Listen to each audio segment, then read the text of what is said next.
Coronation Street, P694, stroke 336, Part 1, Take 1. Edited.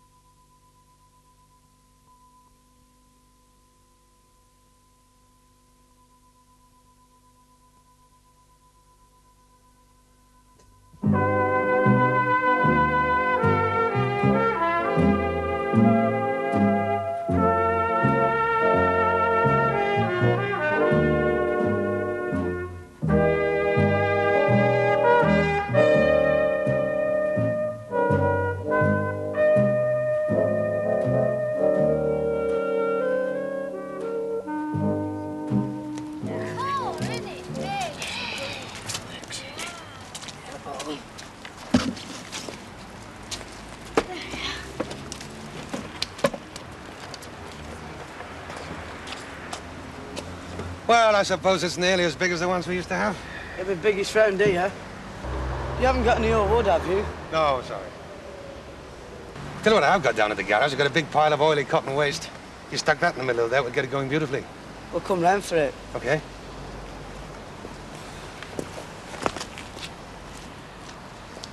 So, with Mr. Greatrix backing out, there's nobody to supervise the fire, you see. Well, I know for a fact that Jerry's very worried. Well, if Jerry's that worried, why doesn't he supervise it? He didn't mention it this morning. Oh, no, he didn't know about Mr. Greatrix then. Anyway, it's the annual meeting of his cycling club tonight, and, well, he's up for chairman, so he has to go. Well, don't come to me asking for any help, love. If I had my way, there wouldn't be anything to supervise. No bonfire, no fireworks, nobody blowing themselves up. Oh, Len, yeah, the fella who can supervise something for you. Very good at supervising, aren't you, Ernie? Yeah. Oh, look, Len, I'd like a word about... Story of my life. Being ignored. Mine too. Supervise what, anyway? Oh, you wouldn't, would you, Mr. Bishop? It's the communal bonfire tonight. We're having ever such trouble to get someone to supervise it. Well, Jerry would, but he's got to go to a meeting of the Velos, you see. Meeting of the what? Oh, the Weatherfield Velocipedes. It's the new name of his cycling club. Oh, really? Oh, well, would you supervise the fire? Oh, I don't think so. I don't think I possess the necessary stamp of authority to keep a bunch of budding Guy Fawkes in order. Oh. And between ourselves, I tend to find fireworks rather alarming, even snowstorms. Sorry, love, I've got to go. Perhaps you'd ask Mrs. Bishop... Oh, she won't stir outside the door tonight, won't Emily? Working on the principle of what goes up must come down, she's frightened of being peppered by spent rockets. Sorry, I must go. Married? Didn't you know? I don't believe it. Well, sorry, love. I thought everybody knew me now. You're having me on, aren't you? I'm not, love. Ken and Janet. Janet? Yeah. Hey, she doesn't look like a Janet, though, does she? Well, anyway, they arrived back yesterday tea time and blithely announced they got wed. But they weren't even engaged. I know. Obviously, Ken's not as cautious as he seems. Or maybe it's her who's the Speedy Gonzales. I don't believe it. I just don't believe it. Hey, I honestly thought you knew, love. Otherwise, I wouldn't have just blurted it out like that. Still, you had to find out sometime. No, he can't possibly be married. Well, he is, love. And you've got to face that fact. But he's only been going out with her for a few weeks. Well, long enough to decide to pop the question, obviously. He's been taking me out on and off for months. Yeah, well, that's the way the cookie crumbles, isn't it? I warned you how some of us are just rubbing rags for fellas, didn't I? Apparently Janet Reed isn't. Rotten rat. A rotten, lousy rat. That's better, love. You have a good curse. You'll feel a lot better for it. Then when you meet him and her, treat them both with complete contempt. That's what I'd do. I think. I won't be stopping round here to meet him, Rita. I think I'd kill him if I did. I should have gone weeks since, when he was messing around with you. Don't be daft, love. No, I'm not being daft. I can't take any more humiliation. Not at his hands, any road. I'll be better off out of it. Hello, Mrs. Knight. You come for your order? It's on the slate. Try. Hey, you like living and working round here? Yes, of course I do. It's been one of the best times in my lousy life, in spite of... You see, if he hadn't made a pass at me, I wouldn't have even hoped. But he did make a pass at me. He did, you know. I've no doubt he did, love. But... Well, if I'd gone in a decline over every time a fella made a pass at me, I'd be like Desdemona. Dead. It's different for you, isn't it, Rita? You're harder. I'm not sure if that's meant to be a compliment or not. Well, it is. Wish I was harder. Wouldn't be in this position, would I? Not even the rotten bridesmaid. Look, love, I know how you feel. I do. You think you're all alone in the world. Not a friend, nor a future in sight. But if you think being hard will help you, well, then now's your chance. When you see Ken and his new missus, look 'em both straight in the eye and say, congratulations, even if you feel like sticking a knife in him and yelling your eyes out at one and the same time. Being hard takes guts. Not just a matter of putting on a lot of makeup. Been lots of times I'd like to have packed up and run away. Lots.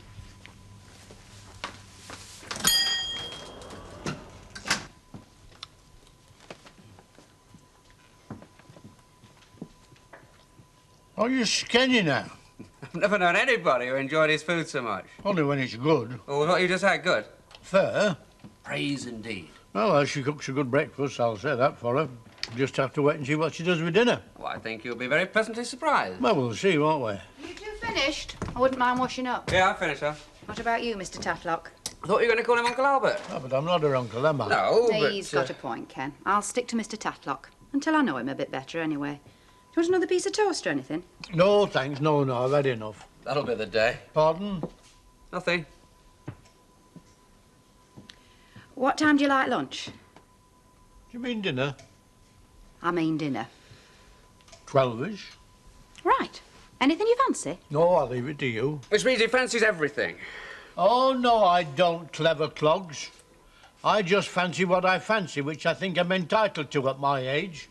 But look, I'll tell you something. I'm not half as finicky about my food as what you are. As I'll Valerie be able to testify if the poor lass were here.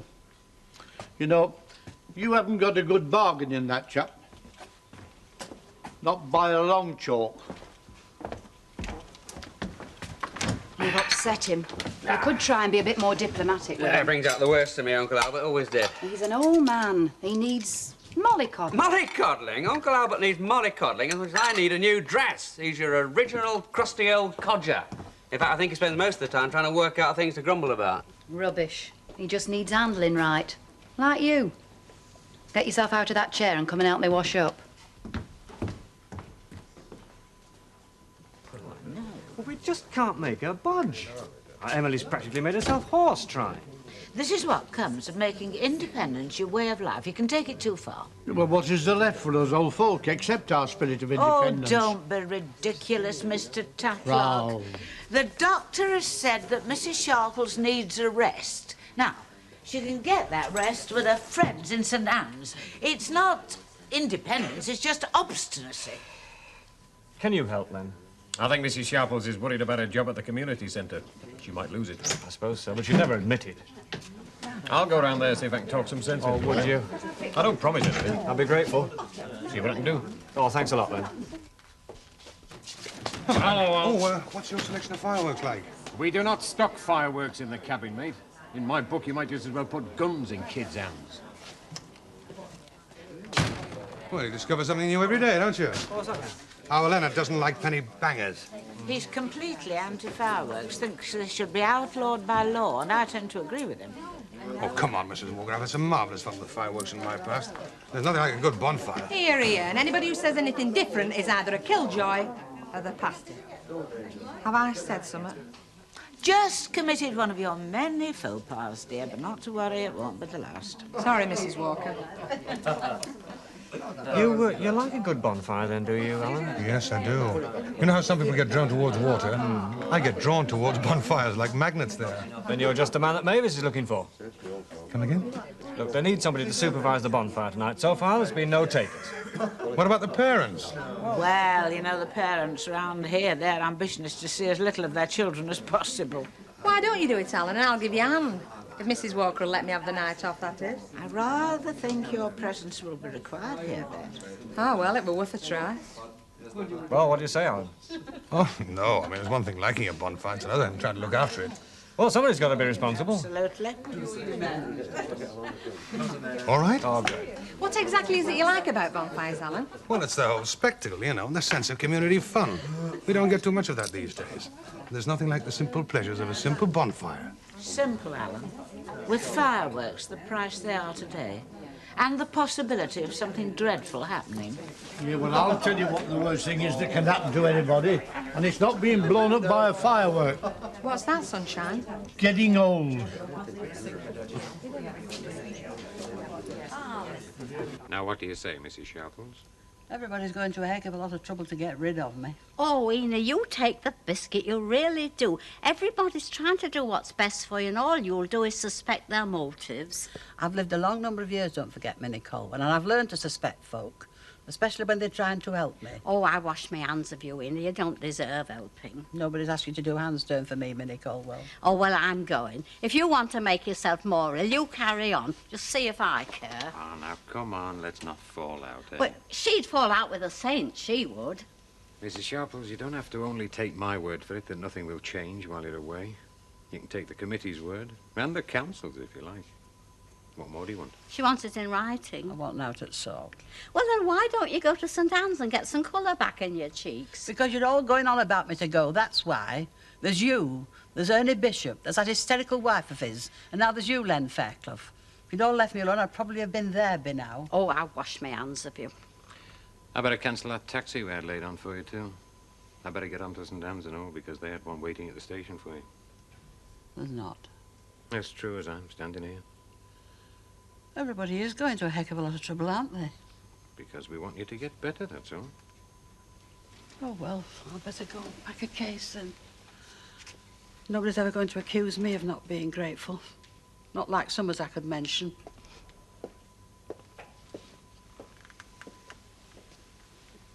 Is there really a taxi laid on and all, Mr. Fairclough? Not yet, love. But there will be. There he is. What did I tell you? Dinner at 12, indeed. He has it when it suits him. He's forgotten what time it is. Now, don't you upset him. You can't upset Uncle Albert. Well, look who's here. The happy couple. You surprised everyone, didn't you, Kenneth? Surprised ourselves, Mrs. Walker. Indeed. Anyway, belated congratulations. Thank you. I would like to offer my congratulations also. Oh, thank you very much. Would you like a drink, Alan? Same again, thank you very much. Good. Uncle Albert? I thought you'd never ask. Drop a rum. Your dinner's in the oven, you know. Huh? And a pint for me, please. What's your drink again, love? I've forgotten. I think we'd only met yesterday. A glass of bitter, please. Oh, yeah, of course.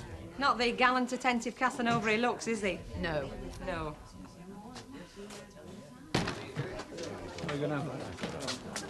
Hey, up. Do you want to make a run for it? No. The Auntie Annie will throw you out if you spill blood, you know. Hello, Lucy. Norma. I'm in the chair, Lucille. Oh, thanks, Ken. Gin and tonic, please. All right. Norma? Same, please, Ken. Right. You've heard the good news, have you, Lucille? Yes, just from Norma. Pulled a fast one in the end, didn't you, Ken? Played it cool, you know. Isn't that right, then? That's right, love. Rather sly, I think. Cheers, Ken. And congratulations. Thank you, Norma. Right. Now, who's going to bake the parkin? Who's going to make the treacle toffee? And who's going to provide the potatoes for a bonfire party? Well, I'll buy the spuds. Baking's a bit beyond me. What's your interest in the bonfire, Alan? He is only the officer commanding, that's all. Oh, I can just see him now parading round, spoiling everyone's fun. No, I won't. Lucille, I'll simply see to it that people behave decently and safely. It's a tall order, Alan. I don't see why. I'll bake a couple of parkins if I may. Great. Would you, dear? Thank And I'll make the treacle toffee. Well, that's super. It's going to be a great party. We should have bonfire parties more often.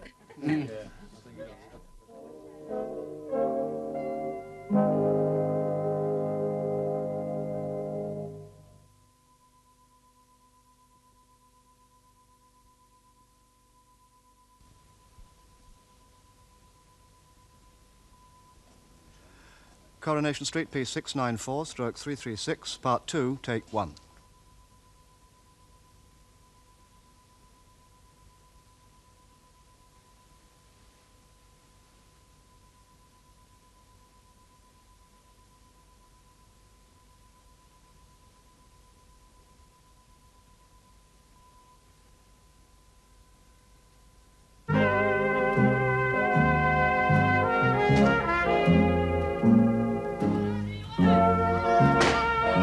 34, 35, 36. I said I had more than you. Only 3 more? You've not got any air bomb, Peter. I've got a parachute, though. Hey, should we light the fire ourselves? We're to wait for Mr. Howard. We should have had our own fire without flipping grown-ups. Mr. Howard's all right. Yeah, that should be enough, shouldn't it? Oh, I think so, Mrs. Walker, yes. Thank you. You know, Alan, I think it's so wise to keep these fireworks under your personal control, because that's how accidents happen, isn't it? A spark falling into a child's pocket when it's full of bangers. It couldn't be full of bangers if you couldn't buy fireworks now, could Well, obviously not, Len. You're getting a bit of a bore on the subject of fireworks, aren't you, Len? Bonfire nights are some of the highlights in a child's lifetime. I used to look forward to them for months. At what price? Everything has a price, Len. This is life. Flaming ridiculous, that is. A kid half burnt to death, maimed for life. That's inflation, mate. Accidents happen. Not if you couldn't buy fireworks, they wouldn't. You want to take the motor cars off the streets because of the It's accident? not the same thing. Look, Len, you can't wrap people up in cotton wool, love. You have to take precautions, but you have to live life, and that involves risks, including the children's risks. Rubbish. I wonder. What, dear? If Alan would feel the same way if he had some kids of his own and they were letting off fireworks tonight. I've had a son, Betty. We had some marvellous bonfires in the old days. Nobody ever got hurt. You just see to it that there aren't any accidents. That's what I'm going to do tonight. A pint, please, love. By heck, it's the first I've ever seen. Hey? A real live guy. Shouldn't you be on top of that bonfire? No, I put our Hilda up there. What a splendid idea. Oh, she struggled a bit, but she's settled down now. Oh, she liked to be centre of attraction, yeah. Stan, you're going to give me a hand with the bonfire? Not likely. I've had 2 bangers in my bucket and 2 flip-flops on my ladder already. There you are, mate. You're on your own. All right, suit yourselves. Give us a hand with the door, will you? all right. It's going to be a great night, you know. He's like a little boy. I think it's time he grew up. Sheila! Sheila!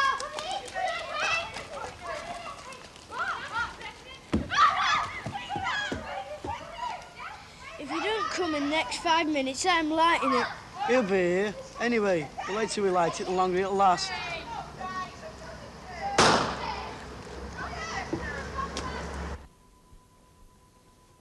Well, look all right, do they? Aye, looked proper gradely.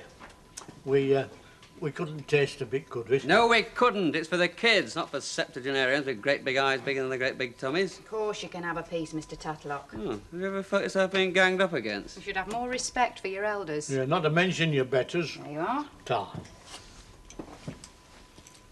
Pass muster. Not bad.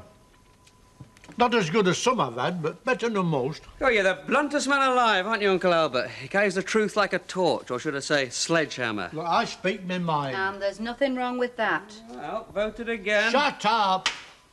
Are you coming to the bonfire party with us tonight? No, I'm getting a bit old for things like that. Look, there's some fireworks in here I bought for the twins. Pity to waste them. I'll just go make myself a cup of cocoa. He thinks a lot of the twins, doesn't he? Yeah, yes, he'd like to have them down here permanently. Still, who wouldn't? Yeah. Janet, What? do you think I could have just a teeny-weeny bit of parkin? I haven't done any parkin for years. Oh, great. Just like my mother used to make. We don't have to take all that to the bonfire, do we? Talking about kids, I've got a couple in the house already. What was there between you and Norma? What makes you think there was anything? Don't hedge. It was written all over her face. In the pub at dinner time. It was mostly on her side. Regular little Romeo, weren't you? Anyway, it's all behind me now. It is.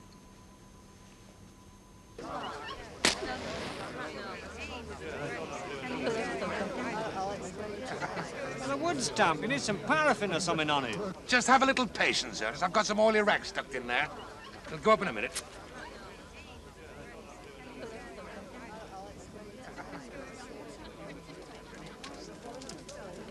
There you go.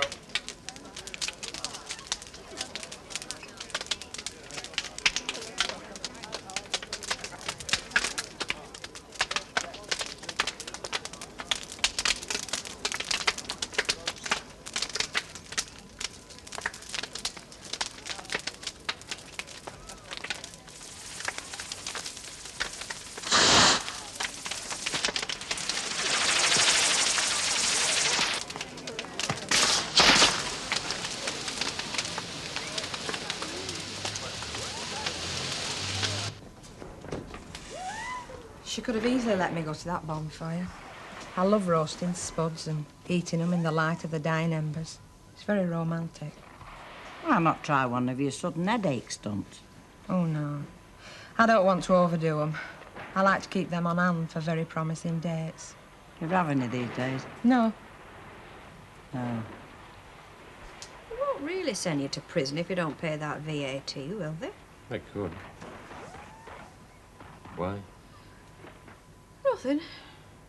We're just looking at my future and thinking how black it were. Well, what about mine? It's pitch black. Which is why mine's same. Your future being my future and vice versa. That's right, isn't it? Yeah, of course it is. I wonder What? if Ken really and truly wanted to marry Janet, or did she just steer him into it without him really knowing what were happening? You can see she's a very strong character. You can say that again. And you'd know, wouldn't you? Fancying her yourself once. I was infatuated by a younger woman. And some. Hey, maybe I could take a leaf out of her book. How? By steering you towards an altar.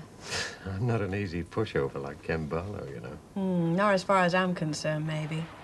But the way I heard it, Janet had you looking at wedding rings. You heard wrong then, didn't you? Gold doesn't get any cheaper, you know. My teeth are perfect.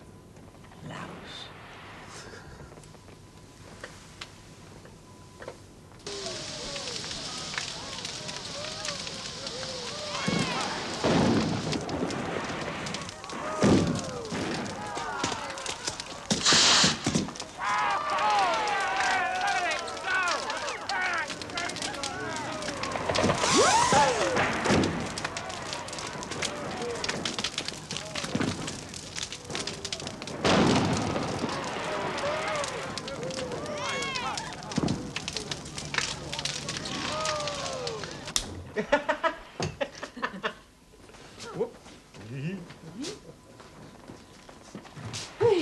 Yeah. Hey, you don't fancy a game of darts, you? No. You'd only beat me again and make me feel inferior. Wish you are. True. All quiet, girls. Well, you can see for yourself, Mrs. Walker. Oh, they'll be back later. Their throats parched with wood smoke. Know what I've been doing? What? Reliving it. That's what you've been doing. Those delicious days in France. They're not as coarse as we are, you know. Who aren't? French. Aren't they? No, they seem to be able to enjoy themselves with more dignity and decorum than we do. Mind you, there are fewer Stanley Ogdens. That makes a difference. Well, I'd go along with that. Our friends in Charleville are sending a small delegation here very shortly. Oh. Oh, well, that should be very nice. Thrilling. I shall have to spearhead the welcome, of course. Of course. Who else? And there's another small social occasion I'm thinking of organising. Somebody's let on I'm 21. No, love. A little reception for Kenneth and his bride. Nothing grand. Just a few close friends. But the marriage seems to have started in rather a workaday way. We don't want them getting off on the wrong foot, do we? No.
been burnt.